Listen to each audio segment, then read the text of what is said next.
എറണാകുളം എടവനക്കാട് പഴങ്ങാട് കുടുംബക്ഷേത്രത്തിൽ മോഷണം നടന്നതിന്റെ CCTV ദൃശ്യങ്ങൾ പുറത്തു വരുന്നുണ്ട്. മാസത്തിലൊരിക്കലുള്ള പൂജയ്ക്കായി കഴിഞ്ഞ ഞായറാഴ്ച ക്ഷേത്രം തുറന്നപ്പോഴാണ് 1.5 ലക്ഷം രൂപയുടെ സാധനങ്ങൾ മോഷണം പോയതായി ശ്രദ്ധയിൽപ്പെടുന്നത്. പോലീസിൽ വിവരം അറിയിച്ചിട്ടുണ്ട്. ലിഡിയ ജേക്കബ് ഉണ്ട് കൊച്ചിയിൽ. ലിഡിയ, എന്താണ് സംഭവം? എപ്പോഴായിരുന്നു മോഷണം?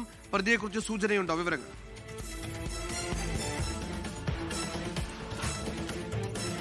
കഴിഞ്ഞ 11-ാം തീയതിയാണ് മോഷണം നടന്നത് എന്നാണ് കരുതുന്നത്.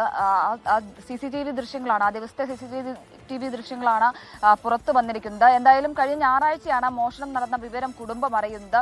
പഴങ്ങനാട് ശ്രീ ധർമ്മദേവ ക്ഷേത്രത്തിലെ അതൊരു കുടുംബക്ഷേത്രമാണ്. ആ കുടുംബക്ഷേത്രത്തിലെ വിളക്കുകളും ഒപ്പം ചിലമ്പുകൾ അടക്കമുള്ള സാധനങ്ങളാണ് കളവ് പോയിരിക്കുന്നത്. ഏകദേശം 1.5 ലക്ഷം രൂപയുടെ സാധനങ്ങൾ മോഷണം പോയിട്ടുണ്ട് എന്നാണ് അറിയാൻ സാധിക്കുന്നത്. മാസത്തിലൊരിക്കൽ മാത്രം ഇത്തരത്തിൽ തുറന്ന് പൂജയും മറ്റ് കാര്യങ്ങളും ഒക്കെ നടത്താറുണ്ട്.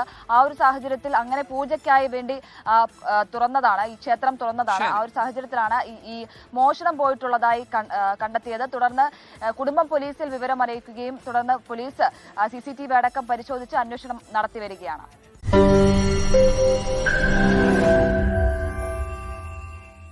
ലോകത്തെവിടെയായാലും ഏത് സമയത്തും 24 വാർത്തകളും ഓഗ്മെന്റഡ് റിയാലിറ്റി പാക്കേജുകളും എക്സ്പ്ലെയിനറുകളും വിശദമായി കാണാൻ ഞങ്ങളുടെ YouTube ചാനൽ നിങ്ങൾക്ക് സബ്സ്ക്രൈബ് ചെയ്യാം.